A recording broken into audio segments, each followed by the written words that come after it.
meyakini Allah satu-satunya yang mencipta, mengatur, berkuasa. Tidak ada yang mencipta, mengatur, berkuasa kecuali Allah. Tidak ada penguasa pantai selatan kecuali Allah. Nyi Roro Kidul minggir. Tidak ada penguasa gunung Merapi kecuali Allah. Kuncen minggir. Tidak ada penguasa laut kecuali Allah. Tidak ada sedekah untuk penguasa laut. Penguasa laut minggir. Hanya Allah yang berkuasa. Itu namanya rububiyah. Itu kekhususan Allah. Tidak ada pawang hujan. Karena yang mengetahui dan yang berkuasa atas hujan hanya Allah. Sebagaimana disebutkan di dalam surat Luqman ayat terakhir. Innallaha indahu ilmus sa'ah wa yunazzilul ghaith wa ya'lamu ma fil arham wa ma tadri nafsun madza taksibu ghada wa ma tadri nafsun bi ayyi ardhin tamut. Sesungguhnya Allah di sisinya, hanya di sisinya ilmu gaib. Tidak ada yang mengetahui akan hal gaib kecuali Allah. Sampai Nabi Muhammad sallallahu alaihi wasallam tidak mengetahui akan hal gaib. Apalagi manusia-manusia biasa. Kiai, habib, tuan guru, manusia-manusia biasa. Enggak ada yang tahu tentang hal gaib. Nabi Muhammad tidak ada yang tahu tentang hal gaib kecuali yang diberitahukan oleh Allah Subhanahu wa taala. Dalilnya ini, innallaha indahu ilmus sa'ah. Sesungguhnya Allah di sisinya tentang hari kiamat. Dan kapan menurunkan hujan? Hanya Allah yang tahu. Ya, ini namanya rububiyah, kekhususan milik Allah. Hanya Allah yang tahu. Itu namanya tauhid. Tauhid yang disebut dengan tauhid rububiyah. Hanya Allah, menjadikan Allah satu-satunya yang berkuasa, mencipta, pengatur. Tidak ada yang mencipta, mengatur, berkuasa kecuali Allah. Tidak ada yang menyembuhkan, memberikan penyakit kecuali Allah. Tidak ada yang mengeringkan, tidak ada yang menurunkan hujan kecuali Allah. Tidak ada yang mengatur, mencipta, berkuasa kecuali Allah. Apapun itu. Tidak ada yang mengetahui akan hal gaib kecuali Allah. Makanya tidak perlu kita nanya-nanya kepada manusia, makhluk yang dicipta oleh Allah, yang besok 5 menit atau jangan besok, 5 menit ke depan dia sakit gigi, nggak tahu dia. Kok ditanya tentang hal gaib? Apabila saya pindah ke Lubuk Linggau, kira-kira bagus nggak saya rezekinya? Kalau saya menikah dengan si fulana tanggal 2 bulan 2 2022, bagus nggak? Tidak ada. Bertanya kepada Allah. Hanya Allah yang tahu. Allah Subhanahu wa taala berfirman dalam surat Al-An'am ayat 65. Qul la ya'lamu man fis samawati wal ardil ghaiba illa Allah. Katakan wahai Muhammad, tidak ada yang mengetahui akan hal gaib di langit dan di bumi kecuali Allah. Sampai Nabi kita Muhammad sallallahu alaihi wasallam tidak mempunyai rububiyah. Tidak mempunyai kekuasaan penciptaan, pengaturan. Hanya Allah yang mempunyainya. Dan para ikhwah, ini diyakini oleh orang-orang kafir Quraisy. Abu Jahal, Abu Lahab, Umayyah bin Khalaf, Uqbah bin Abi Mu'aid, dan dedengkot kekafiran, kemusyrikan, meyakini bahwa Allah pencipta, pengatur, penguasa, satu-satunya. Dalilnya apa? Maka jangan sampai kita kalah. Masa mengakui ada yang mengetahui akan hal gaib dari makhluk? Masa mengetahui ada, mengakui, meyakini ada yang menyembuhkan penyakit dari makhluk? Tidak ada. Orang kafir Quraisy kalau ditanya, dalam surat Luqman ayat 25 Allah Subhanahu wa taala berfirman, "Wala in sa'altahum man khalaqas samawati wal arda la yaqulunna Allah." jika kamu wahai Muhammad sallallahu alaihi wasallam bertanya kepada mereka, orang-orang kafir Quraisy, siapa yang menciptakan langit, bumi? Mereka sungguh benar-benar akan menjawab, Allah. Itu orang kafir Quraisy. Masa kita sekarang percaya adanya Nyi Roro Kidul? Masa kita sekarang percaya adanya penguasa Gunung Merapi selain Allah? Orang bertauhid, maka dia meyakini bahwa Allah satu-satunya yang berhak diibadah, satu-satunya yang mempunyai kekuasaan pengaturan penciptaan. Ini kekhususan yang pertama yang dimiliki oleh Allah Jalla fi'ula. Kekhususan yang kedua yang dimiliki oleh Allah, kan kita katakan tadi tauhid apa? Tauhid adalah menjadikan Allah satu-satunya dengan kekhususannya. Betul apa tidak? Betul. Kekhususan pertama rububiyah. Kekhususan yang kedua asma was sifat. Nama-nama yang husna dan sifat-sifat yang ulia. Itu hanya Allah yang memilikinya. Tidak ada yang memiliki nama-nama yang sempurna keindahannya. Tidak ada yang memiliki sifat-sifat yang sempurna sifatnya. Tidak ada kekurangan sedikit pun kecuali Allah.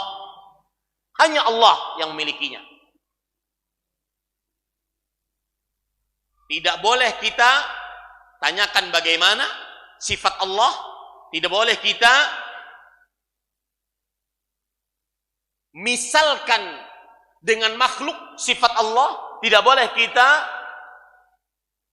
merubah makna dan lafaz dari sifat Allah. Tidak boleh kita meniadakan nama-nama dan sifat-sifat Allah Subhanahu wa ta'ala. Karena itu kekhususan milik Allah.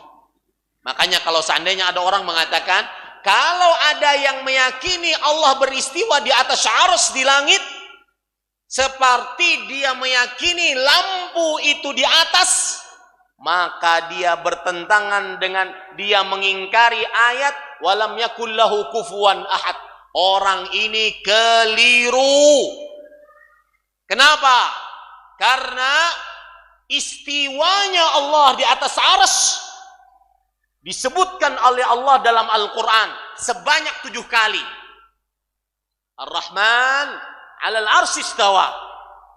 Yang paling paham tentang Allah, Allah sendiri.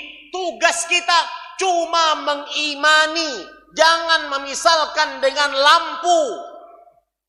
Karena Allah sifatnya sangat ulia, maha tinggi, sempurna. Tidak bisa dimisalkan dengan siapapun. Walam yakul lahu kufuwan ahad.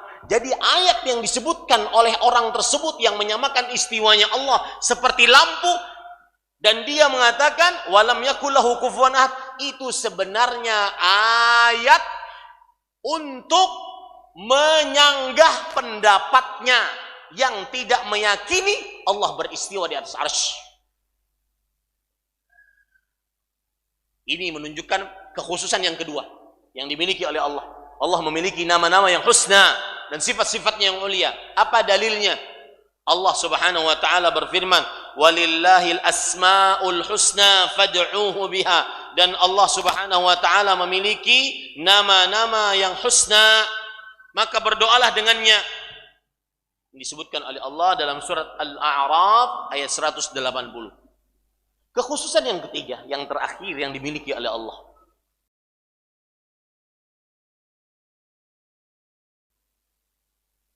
yaitu menjadikan Allah satu-satunya yang berhak diibadahi, atau yang disebut dengan uluhiyah. Yang disebut dengan apa? Uluhiyah. Semua jenis ibadah, mau ucapan, zikir, doa, baca Quran, amar ma'ruf, nahi mungkar, menasihati anak, menasihati keluarga, maka itu wajib hanya untuk Allah niatnya. Atau amalan-amalan hati seperti cinta, rasa harap, rasa takut, rasa tawakal, rasa syukur, rasa sabar, amalan-amalan hati itu hanya ditujukan kepada Allah. Atau amalan-amalan lahiriah Salat, puasa, zakat, haji, baca Quran hanya ditujukan kepada Allah. Doa hanya ditujukan kepada Allah. Itu kekhususan milik Allah. Semua jenis ibadah hanya milik Allah. Sepakat ini? Sepakat? Iyyaka na'budu wa iyyaka nasta'in. Hanya kepadamu kami beribadah ya Allah. Dan hanya kepadamu kami minta pertolongan ya Allah. Tidak boleh orang berdoa kecuali hanya kepada Allah. Doa minta sesuatu. Doa minta pertolongan isti'anah. Doa minta perlindungan isti'adah. Doa minta pertolongan dalam keadaan yang sempit istighatsah. Tidak boleh kecuali ditujukan hanya kepada siapa? Allah. Iyyaka na'budu wa iyyaka nasta'in. Hanya kepadamu kami beribadah, hanya kepadamu kami minta pertolongan. Qul a'udzu birabbil falaq. Katakan wahai Muhammad, aku berlindung dengan Rabb yang memiliki waktu. Aku berlindung dengan Rabbnya manusia. Sekarang, kalau tadi Bapak Ibu sepakat bahwasanya tidak boleh kita berdoa kecuali kepada Allah. Kalau ada orang yang berdoa, ya Rasulullah, berikan saya rezeki. Boleh tidak? Haram. Itu tidak menunjukkan tauhid. Kenapa? Karena Rasulullah bukan Tuhan. Rasulullah adalah Abdullah, hambanya Allah. Subhanalladzi asra bi'abdihi lailan minal masjidil haram. Maha suci Allah yang mengisrakan abdnya, hambanya, di malam hari dari Masjidil Haram ke Masjidil Aqsa. Rasulullah Abdullah tidak mempunyai uluhiyah, tidak mempunyai ibadah. Kalau ada orang berkata begini, boleh tidak? Wahai Rasulullah, berikanlah saya kekuatan. Boleh? Kenapa ragu? Boleh tidak? Nah. Wahai Rasulullah, berikanlah saya syafaat. Boleh tidak?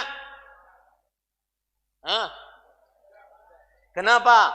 Ada yang mengatakan boleh, ada yang mengatakan tidak boleh. Coba utusan yang mengatakan boleh. Angkat tangan. Nah.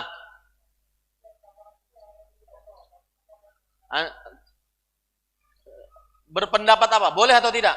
Oh jangan. Yang boleh dulu. Boleh tidak?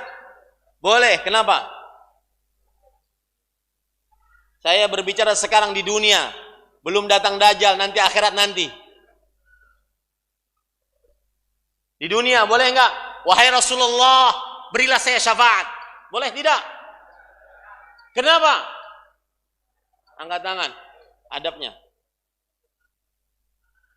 Karena minta doa, minta syafaat itu disebut doa. Berdoa hanya kepada siapa? Allah. Kalau di akhirat iya silahkan. Di akhirat nanti kita minta syafaat kepada Rasulullah SAW. Di dunia sekarang kita bicara. Ini menunjukkan uluhiyah hanya milik Allah. Semua jenis ibadah hanya milik Allah. Allah Subhanahu wa taala berfirman, "Qul lillahi syafa'atu jami'an." Katakan wahai Muhammad sallallahu alaihi wasallam, hanya milik Allah syafaat seluruhnya. Maka mintanya kepada siapa? Allah. Kalau kita di dunia begitu, kalau di akhirat nanti kita datang kepada Rasulullah sallallahu alaihi wa alihi wasallam. Ayat yang saya sebutkan tadi surah Az-Zumar ayat 44. Sekarang sudah paham pengertian tauhid secara bahasa, secara terminologi syar'i. Bahwasanya tauhid adalah, perhatikan baik-baik, secara terminologi syariat, tauhid adalah menjadikan Allah satu-satunya dengan kekhususan-kekhususannya. Kekhususan Allah ada 3. Apa tadi yang pertama para ikhwah? rububiyah. Apa maksudnya rububiyah? Penciptaan, pengaturan, kekuasaan. Al-khalqu wal mulku wat tadbir. Allah berfirman dalam Al-Quran, ayat yang minimal 17 kali kita baca sehari semalam, tapi jarang kita pahami, jarang kita masukkan ke dalam hati. Alhamdulillahi rabbil alamin. Segala puji hanya milik Allah. Kenapa Allah yang memiliki segala puji? Tidak ada yang boleh dipuji kecuali Allah. Rabbul alamin, Rabb rububiyah. Rabb yang memelihara, yang mengatur, mencipta alam semesta. Paham ini para ikhwah? Yang kedua, kekhususan milik Allah, apa tadi? Asma was sifat. Nama-nama Allah yang husna. Sifat-sifatnya yang ulia. Tidak ada yang boleh menandingi nama-nama Allah yang husna. Hanya Allah yang memiliki nama-nama yang husna. Hanya Allah yang memiliki nama Ar-Rahman. Makanya kalau ada nama-nama jamaah sekalian di depannya, yang depan, bukan belakang. Rahman, ganti. Karena hanya Allah yang bernama demikian. Kalau Abdurrahman, bolehlah. Tidak ada yang bernama Razzaq, kecuali Allah. Kalau Abdur Razzaq, boleh. Tidak ada yang bernama Khaliq, kecuali Allah. Khaliq apa artinya? Maha pencipta. Tidak ada yang mencipta kecuali Allah. Kalau Abdul Khaliq baru boleh. Itu maksudnya Allah memiliki kekhususan nama-nama, sifat-sifat yang tidak bisa dimisalkan dengan makhluknya, tidak bisa dibagaimanakan. Bagaimana ya Allah istiwa? Bagaimana ya Allah mendengar? Bagaimana ya Allah melihat? Nggak boleh. Bagaimana ya Allah beristiwa di atas arsy? Nggak boleh. Kita tugasnya cuma meyakini Allah beristiwa. Selesai urusan kita. Bagaimananya? Itu urusan Allah Subhanahu wa ta'ala. Karena kita tidak diberitahu. Yang kita diberitahu hanya Allah beristiwa di atas arsy. Yang ketiga, kekhususan milik Allah apa? Uluhiyah. Apa maksud uluhiyah? Segala macam jenis ibadah, apapun jenis ibadahnya, maka itu khusus milik Allah. Sujud khusus milik Allah. Makanya saya sering melihat anak-anak mungkin ingin berbakti kepada ibunya, sujud dia kepada ibunya. Pak, Bu, cara berbakti banyak. Adapun sujud, maka tidak boleh diberikan kecuali hanya kepada Allah. Kalau ada yang berkata, malaikat sujud kepada Adam, maka kita katakan, sujudnya malaikat kepada Adam adalah sujudut tahiyah, sujud penghormatan. Satu. Yang kedua, sujud penghormatan di syariat Nabi kita Muhammad SAW kepada makhluk tetap diharamkan. Buktinya apa? Suatu ketika Mu'adz bin Jabal radhiyallahu anhu datang dari negeri Syam, Palestina, Yordania, Libanon, Suria yang sekarang lagi hancur-hancuran gara-gara provokator. Maka jangan mau bangsa Indonesia diprovokasi. Sedikit-sedikit revolusi, sedikit-sedikit referendum. Jangan mau. Kita ini bangsa aman. Tidakkah melihat kita bangsa-bangsa yang lain hancur marut? Jangan mau diajak demo. Bukan syariat Islam. Para ulama kontemporer Ahlus Sunnah bersepakat bahwasanya tidak ada cara menasehati di dalam Islam dengan demo. Tidak ada. Nggak ada dalilnya. Yang ada jiwa terbunuh. Siapa tuh yang bertanggung jawab? Ada yang berani bertanggung jawab? Nabi Muhammad SAW bersabda, la yazalu rajulu fi fushatin min dinih ma lam yusib daman harama. Masih saja seseorang di dalam lapang hitungannya nanti di akhirat selama dia tidak terkena darah yang tertetes tanpa kebenaran. Siapa yang bertanggung jawab? Hati-hati para ikhwah. Mu'adz bin Jabal datang dari negeri Yaman, dari negeri Syam. Kemudian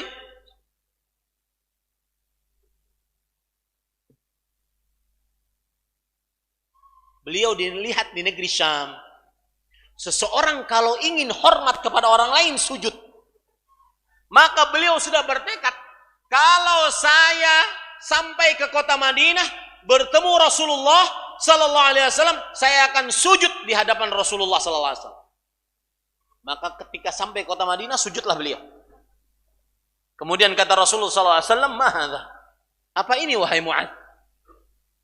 Kata Mu'adz, saya melihat di negeri Syam, orang kalau ingin menghormati orang lain dengan sebenar-benar penghormatan, sujud wahai Rasulullah. Maka saya sudah bertekad untuk melakukannya di hadapan engkau.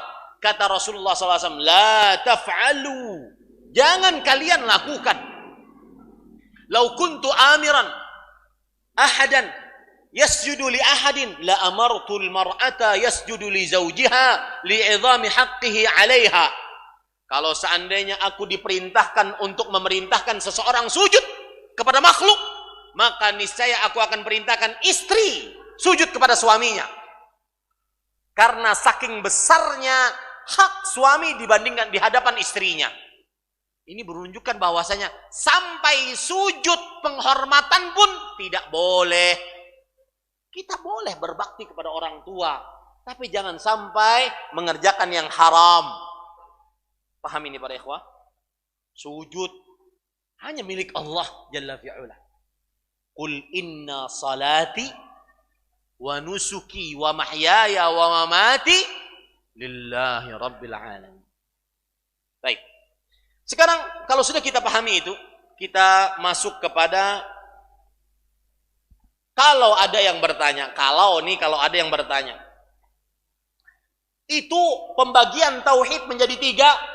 Seperti Trinitas di dalam kaum Nasrani.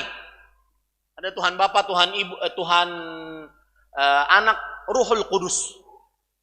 Maka tauhid dibagi menjadi 3. Tauhid rububiyah, uluhiyah, asma wa sifat. Itu seperti kaum Nasrani. Menurut yang menuduh.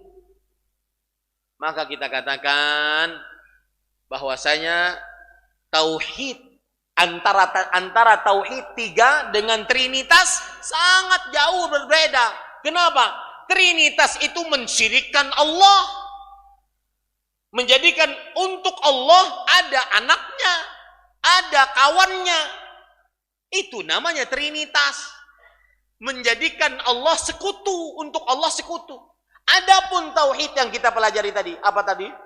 Rububiyah, asma wa sifat, dan uluhiyah, semuanya menuju kepada Allah.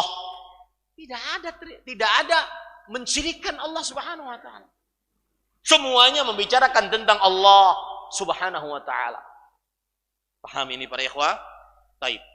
Kalau ada lagi yang bertanya, itu pembagian tauhid menjadi 3, itu kan hanya ada di Arab Saudi. Dari mulai abad ke-13 Hijriah. Maka kita katakan, ente baca kitab dulu dong. Ya, perhatikan, saya akan bacakan perkataan Imam An-Nu'man bin Thabit, Imam Abu Hanifah, yang wafat pada tahun 150 Hijriah, ulama Islam abad kedua Hijriah. Beliau mengatakan, wallahu yud'a min a'la la min asfal, li'anna al-asfala laysa min wasfir rububiyyah wal uluhiyyati li syai'. Allah itu berdoa ke atas, bukan ke bawah. Lihat. Ini akidahnya imam yang 4. Makanya saya sering mengatakan para ikhwah, keyakinan Allah beristiwa di atas arsy itu keyakinannya Nabi Muhammad, para sahabat, para tabi'in, para tabi'ut tabi'in, imam yang 4. Tuh yang ngaku-ngaku bermadzhab Syafi'i. Imam yang 4 meyakini Allah beristiwa di atas arsy. Karena ayatnya ada. 7 ayat dalam Al-Quran. Seperti matahari di siang bolong. Tapi ya begitu. Akhirnya umat Islam di Indonesia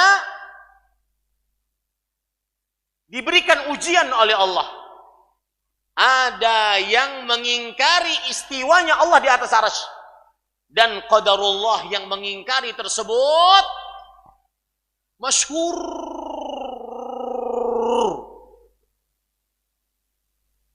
Ustadz masyhur Akhirnya ayat Quran ditinggalkan, mengikuti masyhurnya Ustaz. Pendapat Nabi ditinggalkan, mengikuti masyhurnya Ustaz. Pendapat Abu Bakar, Umar, Utsman, Ali, 10 orang yang dijamin masuk surga ditinggalkan, mengikuti masyhurnya Ustaz. Ini para ikhwan yang dirahmati oleh Allah Subhanahu wa taala. Lihat Imam Abu Hanifah. Allah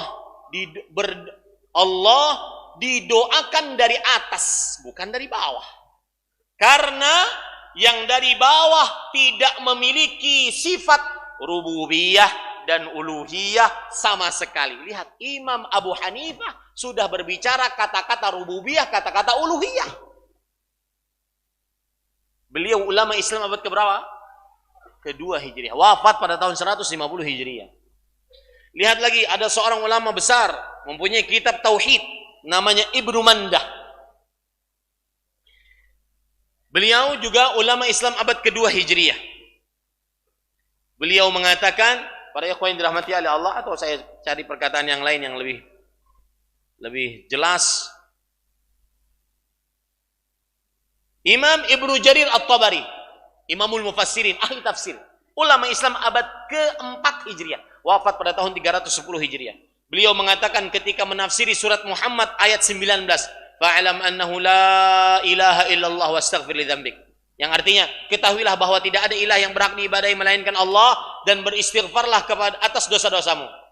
Kata beliau, fa'lam ya Muhammad annahu la ma'buda tambaghi aw tasluhu lahul uluhiyah. Ketahuilah wahai Muhammad, tidak ada ilah sembahan yang pantas untuk mendapatkan uluhiyah. Ini pembicaraan sudah ada zaman dahulu, Pak. Bukan sekarang. Bukan hanya di Arab Saudi. Tauhid rububiyah, tauhid asma wa sifat, dan tauhid uluhiyah. Baik, selesai itu pembicaraan. Sekarang kita mengambil, para ikhwah perhatikan baik-baik. Poin yang ketiga, setelah keistimewaan, kemudian pengertian, kemudian sekarang bagaimana cara merealisasikan sebenar-benar tauhid dalam diri kita. Bagaimana caranya? Bagaimana cara merealisasikan sebenar-benar tauhid dalam diri kita?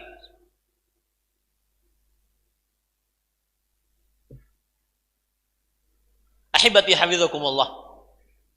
Rasulullah sallallahu alaihi wasallam bersabda dalam hadis riwayat Imam Bukhari dan Muslim dari hadis Abdullah bin Abbas radhiyallahu anhu.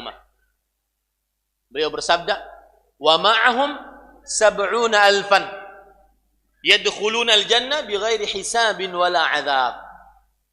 Artinya,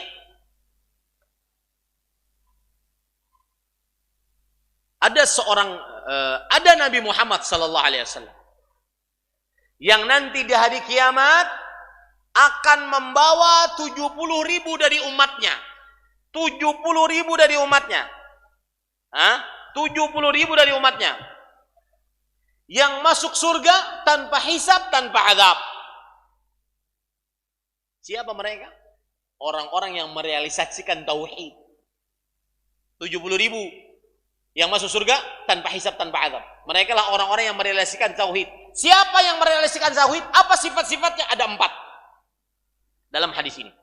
Yang pertama, humul ladzina la yastarqun. Mereka lah orang-orang yang tidak minta diruqyah. Kalau sakit, panas, kesurupan, atau terkena kalajengking, atau sakit kepala, atau sakit apapun, mereka tidak minta diruqyah oleh orang lain, tapi meruqyah dirinya sendiri. Ya, kenapa para ikhwah? Karena kalau sudah datang kepada seseorang, ada semacam bergantung kepada makhluk, walau secuil. Dan itu mengurangi kesempurnaan tauhid. Meskipun minta diruqyah boleh, kalau seandainya sangat memerlukan. Tapi keutamaannya berkurang. Akhirnya tidak masuk surga tanpa hisab, tanpa azab. Akhirnya masuk surga dihisab dulu, diazab dulu. Tapi orang kalau tidak minta ruqyah, maka niscaya dapat tiket masuk surga tanpa hisab, tanpa azab. Sebelum saya lanjutkan para ikhwah, Ustaz, apa sih indahnya masuk surga tanpa hisab, tanpa azab? Ada yang tahu? Indahnya masuk surga tanpa hisab, tanpa azab? Enak nggak masuk surga tanpa hisab, tanpa azab? Enak. Pernah? Kok bisa? Enak. Kok bisa begitu optimis? Jawabannya adalah kita tahu masuk surga tanpa hisab, tanpa azab indah, nikmat, enak, dikarenakan kalau kita membicarakan hisab sangat mengerikan. Perhatikan Pak, ini yang belum pernah memikirkan tentang hisab, yang terperosok di dalam maksiat, yang bahkan kecanduan maksiat, yang bahkan meremehkan maksiat, baik itu maksiat yang berbentuk keyakinan, kesyirikan, ataupun berbentuk ibadah, bid'ah, ataupun berbentuk kemungkaran, meninggalkan kewajiban, sholat, puasa, zakat, haji dia tinggalkan, ataupun berbentuk adab dan akhlak, seperti perempuan tidak memakai jilbab. Perhatikan hisab bagaimana beratnya. Allah berfirman dalam Al-Quran, fasawfa yuhasabu hisaban yasira, maka kami akan hisab dia dengan hisab yang mudah. Pertanyaan sekarang, bagaimana sih hisab yang mudah? Hisab yang mudah itu begini. Hadis riwayat Bukhari dari Abdullah bin Umar radhiyallahu anhuma, Rasulullah sallallahu alaihi wasallam bersabda, "Innallaha yudnil mu'mina yaumal qiyamah." Di hari kiamat, ini hisab yang mudah ya. Hisab yang mudah. Di hari kiamat Allah akan mendekat kepada orang beriman. Thumma yadha'u kanafahu alaih wa yasturuhu rabbuh. Lalu Allah meletakkan penutupnya atas hamba tersebut, dan Allah tutupi hamba tersebut. Tidak ada kecuali antara Allah dengan hamba tersebut. Persis seperti hadis yang lain, Rasulullah sallallahu alaihi wasallam bersabda, "Wa inna ahadakum la yaqifanna baina yadayillah laisa bainahu wa bainallahi hijabun wala turjumanun yutarjimulah." Sesungguhnya salah seorang di antara kalian, kita semua, akan berdiri di depan Allah. Tidak ada jarak antara kita dengan Allah, tidak ada hijab, tidak ada penerjemah antara kita dengan Allah. Langsung ditanyai oleh Allah. Itu yang terjadi kepada hamba tersebut. Lalu Allah mengatakan, ingat, ini hisab yang mudah atau sulit? Mudah. Lalu Allah mengatakan, "Ya fulan, ata'rifu dzamba kadza?" Wahai fulan, tuh lihat, tonton videomu. Tahu nggak itu dosamu? Tahu nggak kamu lagi melakukan kesyirikan itu?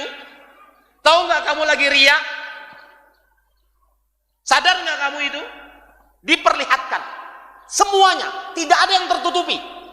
Sebagaimana disebutkan oleh Allah di dalam surah Al-Kahfi, wa wajadu ma 'amilu hadiran.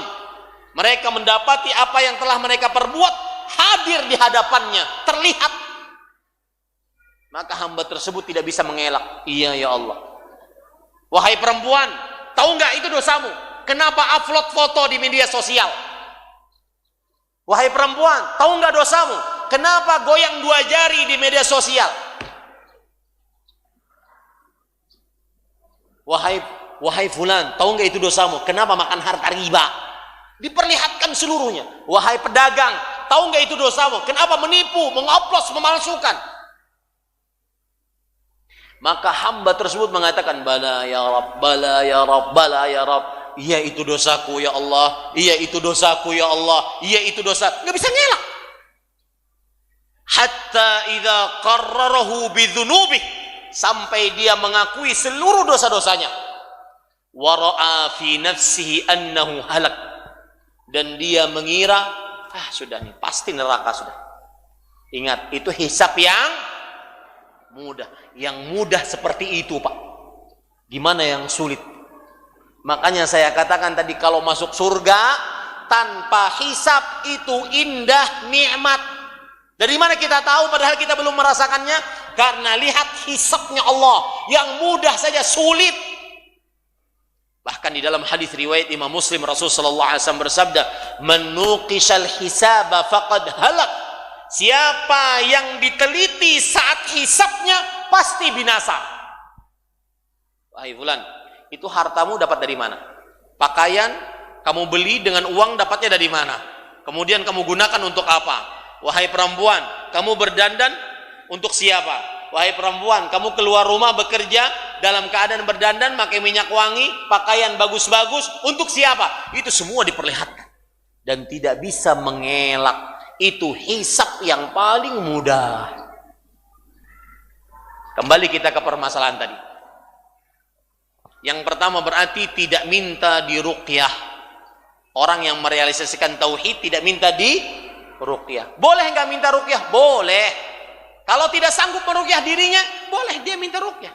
Tetapi kekurangan keutamaan, akhirnya tidak masuk surga tanpa hisab. Akhirnya dihisab dulu. Kemungkinan disiksa ada. Makanya para ikhwah, saya kalau ada orang yang minta saya meruqyah, saya katakan saya tidak meruqyah. Bukan tidak bisa, tapi saya tidak meruqyah. Itu ada dua faedahnya. Satu, saya ingin mengajari umat agar meruqyah mandiri dirinya sendiri. Tidak perlu kepada orang lain, agar lebih tawakal kepada Allah. Yang kedua, agar dia masuk ke dalam hadis ini. Tidak minta diruqyah. Pernah suatu ketika ibu-ibu setelah pengajian seperti ini datang mencegat saya, "Ustaz, tolong Ustaz, anak saya kesurupan, mohon diruqyah." Mohon maaf Bu, doa saya tidak lebih tinggi dibandingkan doa ibu. Ibu adalah ibunya, orang tuanya. Dan Rasulullah SAW bersabda, "Thalathu da'awatin mustajabat, la syakka fihim." 3 doa yang dikabulkan, tidak ada keraguan di dalamnya. Salah satu dari 3 doa tersebut, da'watul walid li waladih. Doanya orang tua untuk anaknya. Ibu ini masih maksa, "Tolonglah Ustaz, ayo Ustaz, ruqyah anak saya." Mohon maaf Bu, saya tidak meruqyah. Kalau ibu ingin belajar ruqyah, saya ajari. Adapun meruqyah, saya tidak meruqyah. Kenapa Pak saya tidak buka praktek ruqyah? Kalau saya buka praktek ruqyah, saya nggak sampai ke Lubuk Linggau Pak. Saya buka praktek di rumah. Orang ngantri, nggak sempat dakwah Pak. Kemudian si ibu ini mengatakan, "Ustaz, tolonglah, kasihan dia Ustaz. Kesurupan singa Majapahit." Maka saya katakan, "Bu, mohon maaf, saya tidak meruqyah." Akhirnya ibu tersebut pulang dan meruqyah dirinya sendiri, meruqyah anaknya sendiri. Itu lebih mustajab. Ini juga pelajaran bagi kaum muslimin. Kalau ada anak kita, terutama balita, bayi, tiba-tiba panas, ruqyah, bacai Al-Fatihah. Ibunya bisa membaca Al-Fatihah. Nggak perlu ke orang yang dianggap pintar menurut orang bodoh. Nggak perlu. Cukup orang tuanya meruqyah. Ini yang pertama. Yang kedua, la yatatayyarun. Tidak merasa bernasib sial dengan apa yang dilihat atau apa yang didengar. Tidak merasa bernasib sial, atau istilah agamanya tidak mempunyai sifat tiarah. Tiarah diambil dari kata toir. Toir artinya burung. Orang Arab jahiliyah kalau punya hajat, ingin bersafar, bepergian, atau ingin hajatan, kawinan, atau ingin bangun rumah, atau ingin membuka usaha, membuka toko, atau semisalnya, mereka pergi ke pohon yang banyak burungnya, lalu pohonnya digoyang-goyang. Kalau burungnya pergi ke kanan, pertanda baik. Ini namanya burung, kata mereka, jenis sanih. Kalau burungnya pergi ke kiri, pertanda buruk. Mereka menyebutnya burung jenis barih. Sanih, barih. yang bingung kalau burungnya pergi ke depan. Nggak ada petunjuk berarti. Nah, orang yang merasa bernasib sial dengan warna burung, dengan suara burung, ada burung hantu hinggap di atas rumah kita, merasa bernasib sial, maka ini dikhawatirkan tidak masuk surga tanpa hisab. Masuk surga dengan dihisab. Kenapa? Merasa bernasib sial. Ketika buka toko atau pergi ke kebun, kemudian di kebun ada kucing, matanya picak, ya, kakinya pincang, maka dia katakan, wah ini sial. Ini namanya apa tadi istilahnya Pak dalam agama? Tiarah. Apa Pak istilahnya? Tiarah, merasa bernasib sial. Kemudian tiarah akhirnya diambil untuk sebuah istilah apapun yang berkaitan dengan kesialan. Seperti sekarang bulan Safar. Kalau kami di Banjarmasin di Kalimantan Selatan, sebagian orang menganggap bulan Safar bulan panas, makanya tidak ada yang nikahan. Kalau di Lubuk Linggau gimana? Bulan apa yang tidak nikahan? Muharram. Nah, itu sama. Arab jahiliyah dahulu bulan Syawal, makanya ditentang oleh Rasulullah. Kata Aisyah radhiyallahu anha, zawwajani Rasulullah sallallahu alaihi wasallam fi Syawal wa dakhala bi fi Syawal wa ma kana ahadun min azwaji ahdha minni. Rasulullah SAW menikahiku di bulan Syawal, menggauliku di bulan Syawal, dan tidak ada istri yang paling bahagia dengan Rasulullah SAW dibandingkan aku. Artinya pernikahanku aman-aman saja. Ya, makanya nih yang sudah ngaji-ngaji tauhid sekarang, kalau perlu tahun depan nikah di bulan Muharram. Jangan takut. Wah Ustaz, sudah kejadian banyak Ustaz. Yang nikah Muharram pasti cerai. Jangan takut. La yatatayyarun, yang merasa bernasib sial dengan bulan, dengan hari, dengan angka. Angka 13, angka 10, angka 1, angka 4. Di beberapa tempat duduk tidak ada angka-angka tersebut. Di lift-lift hotel nggak ada angka-angka tersebut. Betul apa betul? Ini merasa bernasib sial dengan angka. Dan itu penyebab masuk surga dengan dihisab, dan bisa kemungkinan masuk neraka. La yatatayyarun, lagi asik-asik naik motor atau naik mobil ke serempet kucing oyen, keserempet kucing oren. Mulai dia sugesti di dalam hatinya, wah sepertinya setirnya sudah nggak enak. Akhirnya supaya membuang sial, ditabrakkan kemana? Ke pohon pisang. Kenapa pohon pisang yang dipilih? Karena dari ujung akar sampai ujungnya semuanya bermanfaat, semuanya baik. Untuk menghilangkan kesialan, maka ditabrakkan ke pohon pisang. Saya katakan, kenapa nggak ditabrakkan ke pohon kelapa? Pohon kelapa juga begitu, dari ujung akarnya sampai ujung pohonnya bermanfaat. Ini orang-orang yang tidak bertauhid hilang akalnya. Persis seperti ayat Al-Quran, wa man adhallu mimman yad'u min dunillah man la yastajibu lahu ila yaumil qiyam. Tidak ada orang yang paling gila dibandingkan orang yang berdoa kepada selain Allah, yang tidak mengabulkan sampai hari kiamat. Berdoa kepada orang yang sudah mati, berdoa kepada berhala, berdoa kepada jin, yang tidak bisa mengabulkan sama sekali. Meninggalkan Allah, yang Allah berfirman, wa qala rabbukum ud'uni astajib lakum. Rabb kalian berfirman, berdoalah kalian kepadaku, niscaya aku kabulkan kalian. Ini para ikhwah. Yang ketiga, orang yang merealisasikan tauhid adalah la yaktawun. Mereka tidak melakukan pengobatan secara Kai adalah pengobatan besi dipanaskan kemudian ditusukkan ke dalam tubuh. Beda dengan akupuntur ya, beda.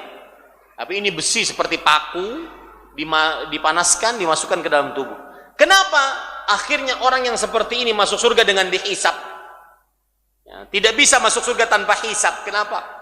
Karena dia menyakiti dirinya sendiri. Ini sebab yang ketiga. Yang keempat, wa ala rabbihim yatawakkalun. Orang-orang yang merealisasikan tauhid, yang masuk surga tanpa hisab, tanpa azab, mereka lah orang-orang yang bertawakal kepada Allah. Apa arti tawakal? As-siqatu billah. Orang yang yakin dengan kuasa Allah. Bapak Ibu, saudara-saudari, kalau benar-benar ingin tahu bagaimana orang yang benar-benar bertawakal, lihat burung. Perhatikan burung ya. Hadis riwayat Imam Muslim. Mari kita perhatikan burung ini.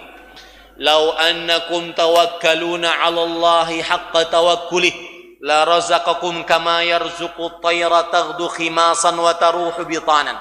Kalau seandainya kalian bertawakal kepada Allah dengan sebenar-benar tawakal, maka niscaya Allah akan memberikan rezeki kepada kalian sebagaimana Allah memberikan rezeki kepada burung. Keluar burung di pagi hari dalam keadaan perut kosong, pulang sore hari dalam keadaan perut kenyang, penuh perutnya.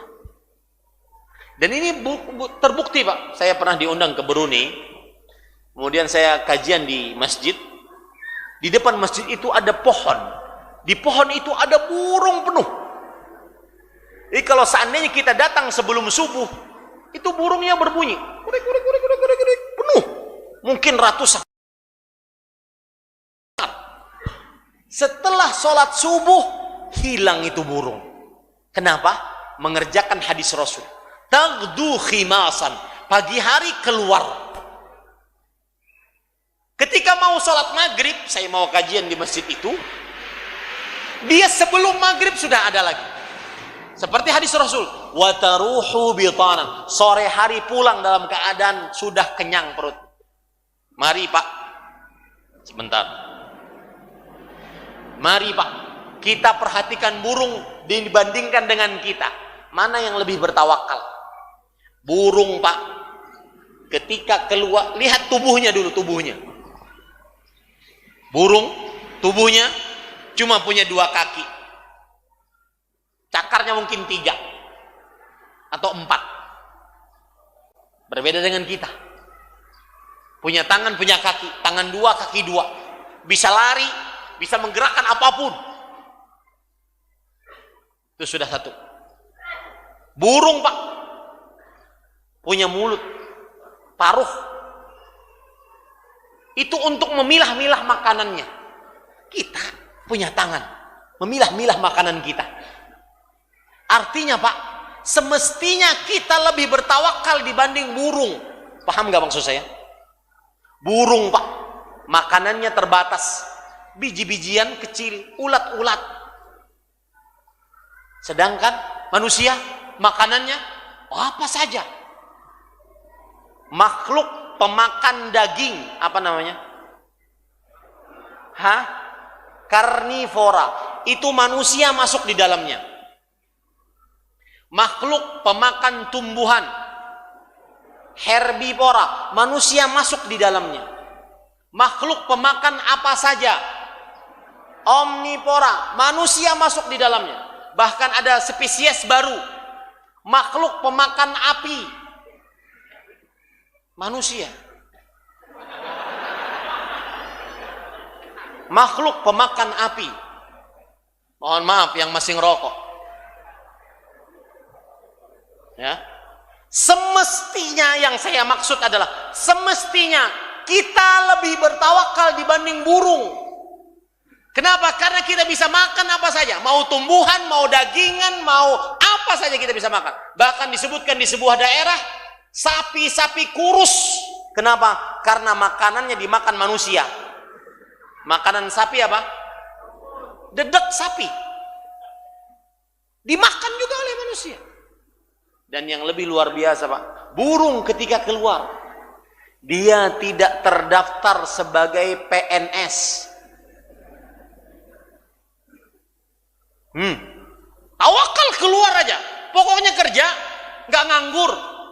Diperhatikan ibu-ibu, ya, yang suami-suaminya nganggur, suruh kerja.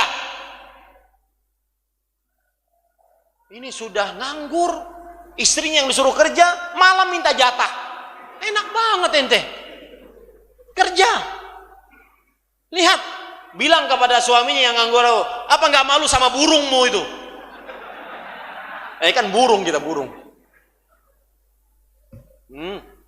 Burung keluar belum punya rumah makan. Keluar aja. Burung keluar, tidak ada pabrik, tidak ada kebun. Saya kemarin di Curup, mereka mengatakan di sana banyak para petani kopi, nggak punya kebun kopi, nggak punya kebun teh, keluar saja. Tapi pulang pasti dalam keadaan terisi perutnya. Itulah janji Allah bagi orang yang bertawakal. Begitu cara merealisasikan tauhid. Dengan itu kita mudah-mudahan masuk surga tanpa hisab. Amin ya rabbal alamin. Cukup kiranya sampai jam berapa ini? Kelas. Ini sudah jam 9. Kita mulai jam berapa tadi? Mulai jam berapa? Jam 8. 1 jam. Baik. Sekarang terakhir deh, saya akan, itu cara merealisasikan tauhid. Yang pertama, tidak minta diruqyah. Terutama para ikhwah, saya berpesan nih tentang ruqyah. Banyak sekali penyimpangan-penyimpangan baik akidah ataupun ibadah ataupun muamalah dalam perihal ruqyah. Di antaranya, perhatikan, jauhi peruqyah-peruqyah laki-laki yang meruqyah keluarga-keluarga perempuan Anda. Saya pernah lihat di media sosial masalahnya, ada seorang peruqyah meruqyah perempuan berjilbab, jilbab, tapi meruqyahnya di kolam renang. Ini ngapain? Tidak benar. Dan seorang lelaki ketika meruqyah perempuan, hendaknya perempuan di dalam kamar, dihijab. Cukup suara laki-laki itu saja yang masuk ke telinganya, sudah cukup. Ustaz, ini nanti ada para peruqyah pakai sarung tangan. Di depannya perempuan, meskipun pakai jilbab, tertutup rapat. Wahai para ikhwah, kita berhadapan dengan jin, setan, yang mereka itu sangat licik menggoda manusia. Dan itu pernah terjadi di zaman Rasulullah SAW. Seorang perempuan berkulit hitam, beliau pernah mengadu kepada Rasulullah SAW.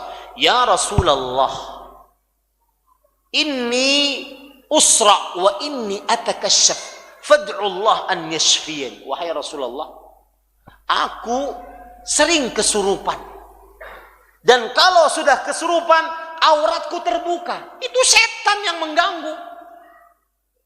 Maka tidak boleh para ikhwah seorang laki-laki meruqyah walaupun di hadapannya langsung bisa dilihat perempuan.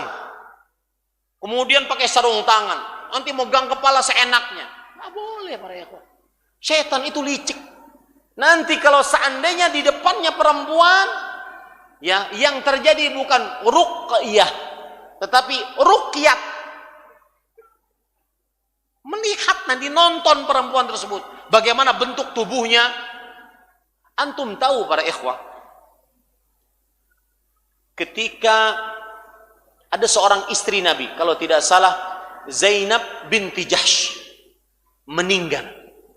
Umar bin Khattab mengatakan radhiyallahu anhu, lihat nih bagaimana laki-laki, perhatikan laki-laki, keluarga-keluarga perempuan Anda perhatikan, jaga aurat mereka. Perhatikan anak-anak perempuan Anda, istri-istri Anda yang main Instagram, main TikTok, perhatikan. Jangan biarkan mereka goyang 2 jari. Jangan biarkan mereka goyang entah apa yang merasukimu.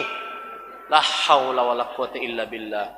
Ini harus diingatkan para ikhwah. Perhatikan.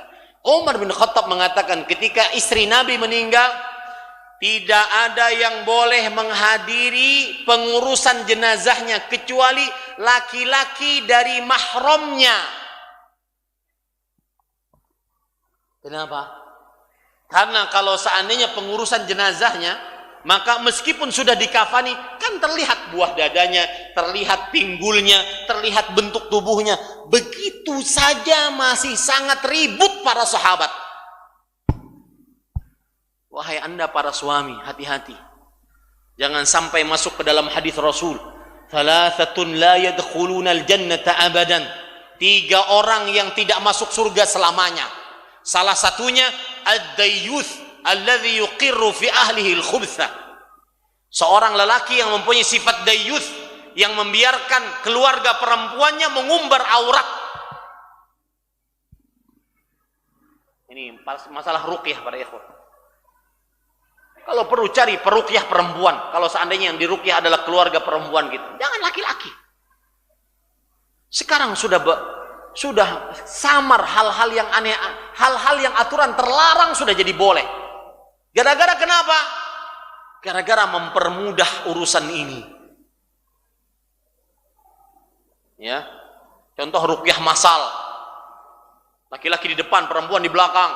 Nanti kalau ada yang teriak di sana, ustadznya ya ustatan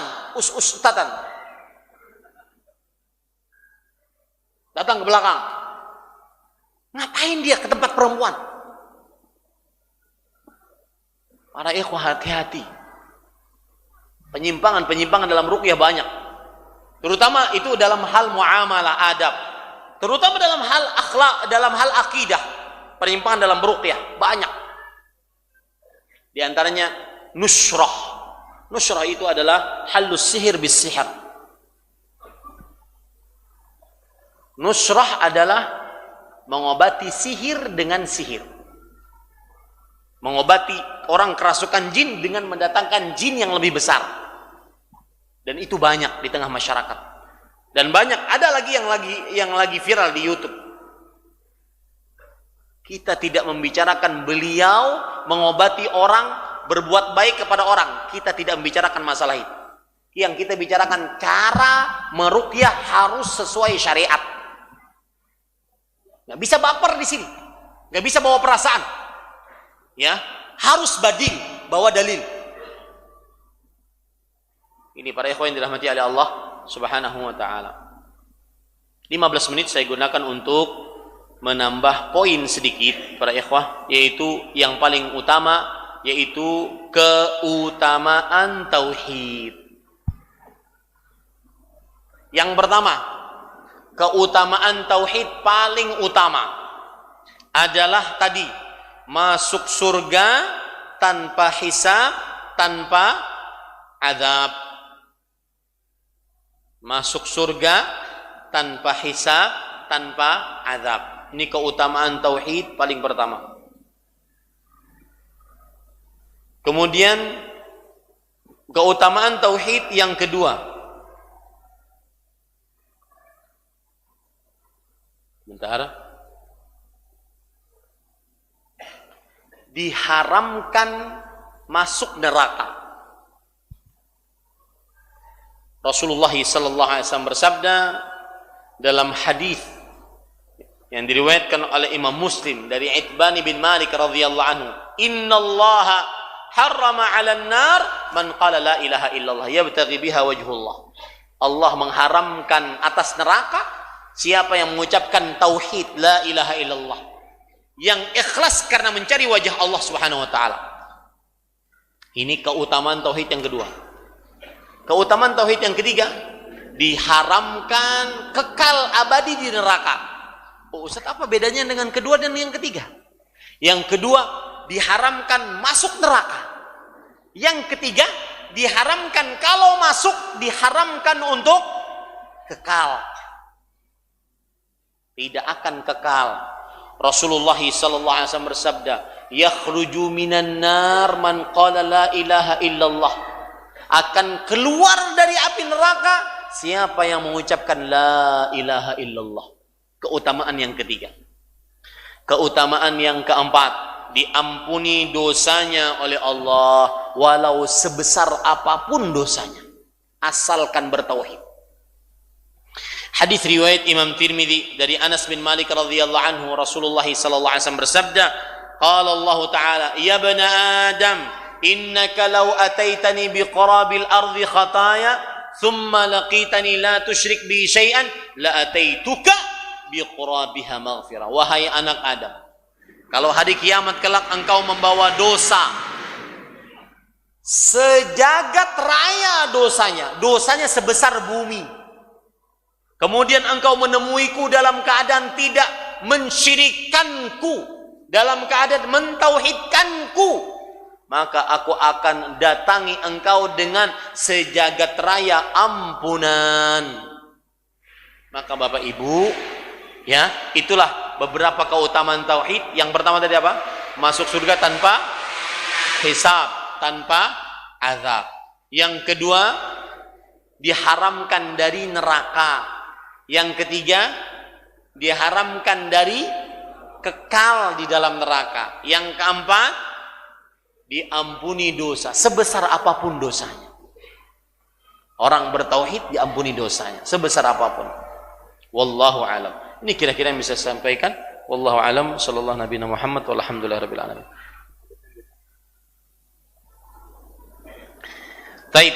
Bagaimana cara mengenalkan Allah pada anak-anak kecil yang mana mereka terkadang mengajukan pertanyaan tentang Allah dengan pertanyaan yang di luar dugaan. Bagus pertanyaannya. Maka jawabannya, saya berpesan dulu.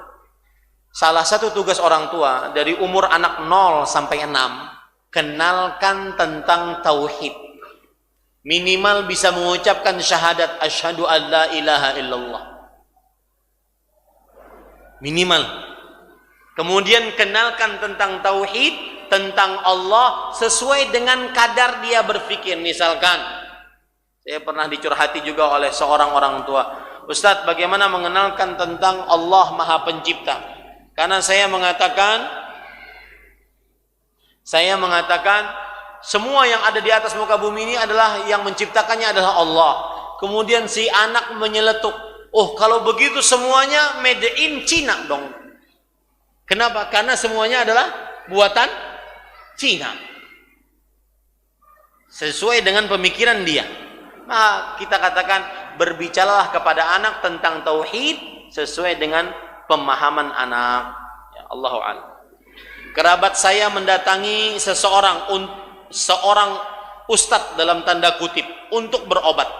Dan saat mereka hendak pulang, mereka dibekali air minum yang katanya sudah dikasih doa-doa. Bagaimana pendapat Ustadz tentang hal tersebut? Maka jawabannya, meruqyah pada air diperbolehkan, dikerjakan oleh para sahabat. Tetapi yang jadi masalah adalah apa yang dibacakan. Kalau seandainya ada orang datang ke seorang tanda kutip orang pintar, kemudian, wahai orang pintar, tolong dong bacain ini. Kata si orang pintar, sebentar, saya masuk kamar. Maka kita katakan, enggak usah, sini aja. Kenapa? Karena bacaannya tidak ada yang aneh-aneh. Enggak ada yang perlu disembunyikan. Bacaannya cuma Al-Fatihah, Qul huwallahu ahad, Qul a'udzu birabbil falaq, Qul a'udzu birabbin nas. Enggak ada yang lain. Itu pun kita sendiri bisa. Adapun harus ke kamar, bertapa 7 hari 7 malam, enggak ada contohnya. Jadi asal hukumnya boleh, akan tetapi lihat apa yang dibacakan. Kalau bacaannya Al-Quran ataupun doa-doa dari hadis Rasul, maka itu diperbolehkan. Allahu a'lam. Saya mau bertanya, apa hukumnya istri pergi meninggalkan rumah karena kesal kepada saya yang sering marah, dan saya sudah minta maaf, dan saya sudah jemput untuk pulang ke rumah, tapi istri tidak mau untuk pulang ke rumah, dan saya takut istri tidak pulang ke rumah nanti menambah fitnah bagi kami. Mohon penjelasannya. Apa hubungannya sama tauhid? Siapa yang nyortir pertanyaan? Tapi yang jelas karena ditanya saya jawab. Maka jawabannya, wahai suamiku, wahai suami, wahai para suami, saudaraku, para lelaki, para suami, Anda suami harus lebih berlapang dada menghadapi istri. harus lebih bersabar, harus lebih pengertian, harus lebih. Jangan minta istri yang harus lebih, Anda yang harus lebih. Kenapa? Karena itu hadis Rasul, ayat Quran. Allah berfirman, wa'ashiruhunna bil ma'ruf. Wahai suami, gauli istrimu dengan baik. Lihat itu ayat. Ayat ditujukan kepada siapa? Suami. Suami yang lebih wajib untuk berbuat baik kepada istrinya, yang lebih memahami, yang lebih bertenggang rasa. Lihat lagi hadis Rasul, istausu bin nisa'i khairan. Aku wasiatkan kalian wahai para suami untuk berbuat baik kepada istrimu. Lihat wahai suami. Dan itu bukan sifat kepenyek dari lelaki, bukan. Ya, jangan cepat marah. Orang yang cepat marah tidak berhak untuk jadi pemimpin. Sedangkan lelaki adalah suami pemimpin. Sedikit-sedikit marah, sedikit-sedikit cerai. Awas ya. Kalau kamu mangap mulutnya saya cerai. Ini gimana? Mangap dicerai istrinya. Lihat Rasulullah. Suatu ketika Rasulullah sallallahu alaihi wasallam berdebat dengan Aisyah sampai Aisyah radhiyallahu anha mengangkat suaranya sampai terdengar keluar rumah. Ketika itu Abu Bakar As-Siddiq yang notabene mertua Rasulullah sallallahu alaihi wasallam. Abu Bakar As-Siddiq radhiyallahu anhu bapaknya Aisyah. Beliau langsung masuk ke dalam rumah. Langsung memarahi Aisyah. Kamu berani mengangkat suara di depan Rasulullah sallallahu alaihi wasallam. Ketika dimarahi tersebut, ini anggap Aisyah Rasulullah, datang Abu Bakar memarahi Aisyah. Ketika dimarahi tersebut, datang Rasulullah menengahi. Sudah. Lihat, padahal yang keliru waktu itu Aisyah. Tetapi yang menenangkan adalah suaminya Rasulullah SAW. Contoh yang lain lagi, Rasulullah SAW, dan ini ilmu poligami. Saya cuma punya ilmunya, adapun poligami saya takut. Ngaku kita ngaku. Ya. Ini ilmu poligami. Kalau seorang suami menggilir salah satu istrinya, nah, waktu itu yang digilir adalah Aisyah radhiyallahu anha, maka istri-istri yang lain tidak boleh mengganggu. Ini jadwalnya sudah jadwalnya Aisyah. Ada istri lain bawa makanan. Seorang pembantu disuruh untuk membawa makanan. Aisyah cemburu. Ini sudah jadwal saya. Biarkan ini sudah jadi hari saya bersama suami saya. Maka makanan yang dibawa tersebut dipukul oleh Aisyah. Piringnya pecah. Kuenya kesana kemari. Bayangkan, dan itu terjadi di hadapan para sahabat. Suami tentunya malu. Istrinya berani kepada dia. Bayangkan kalau antum sebagai suaminya bagaimana? Oh, habis sudah. Ya, di smackdown itu. Banting sana, buntang sini. Tetapi apa kata Rasulullah sallallahu alaihi wasallam? Gharat ummukum. Mohon maaf wahai para sahabatku, ibu kalian lagi cemburu. Lihat, lebih sabar, lebih santun. Itu ditujukan kepada suami, tidak ditujukan kepada yang lain. Makanya Rasulullah SAW bersabda, khairukum li ahli wa ana khairukum li ahlihi.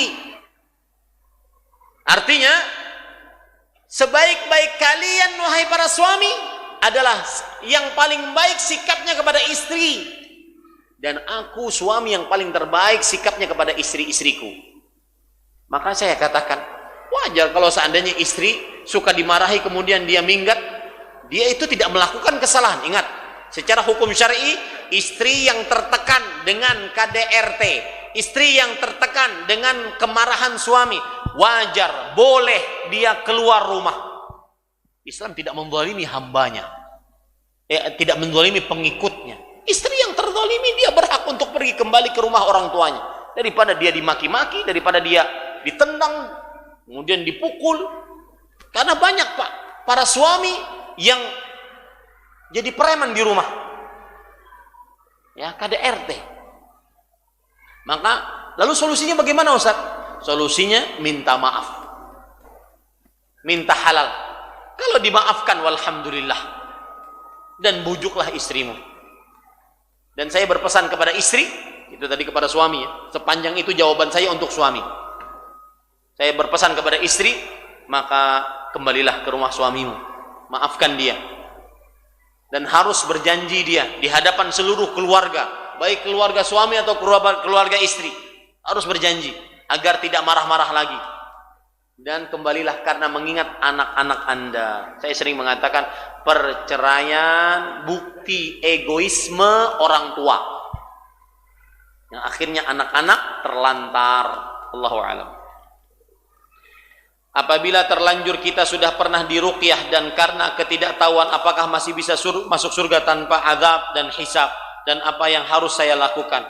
Kalau diruqyah tidak mengapa. Yang dimaksud dalam hadis adalah meminta diruqyah.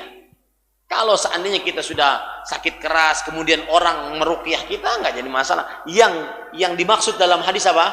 Meminta diruqyah. Kalau bukan kita yang minta, bukan jadi masalah. Ada kemudian juga, kalaupun kita yang minta, maka mungkin kita bisa melalui jalan-jalan lain yang bisa masuk surga tanpa hisab, tanpa azab. Wallahu a'lam. Cukup. Demikian, mudah-mudahan bermanfaat. Kita lanjutkan besok pagi. Dan besok pagi kisah menarik tentang Nabi Ibrahim alaihissalam. Maka saya sangat berharap bisa berhadir agar kita mengetahui pelajaran-pelajaran yang kita bisa ambil dari seorang yang disebut sebagai Khalilullah, kekasih Allah. Kenapa sih beliau disebut sebagai kekasih Allah? Kenapa sih beliau disebut sebagai Imamul Hunafa, pemimpinnya orang-orang yang bertauhid? Kenapa beliau disebut sebagai suri tauladan? Kenapa beliau disebut sebagai seorang yang patut untuk dicontoh? Nah, kita akan bahas nanti kisah Nabi Ibrahim alaihissalam.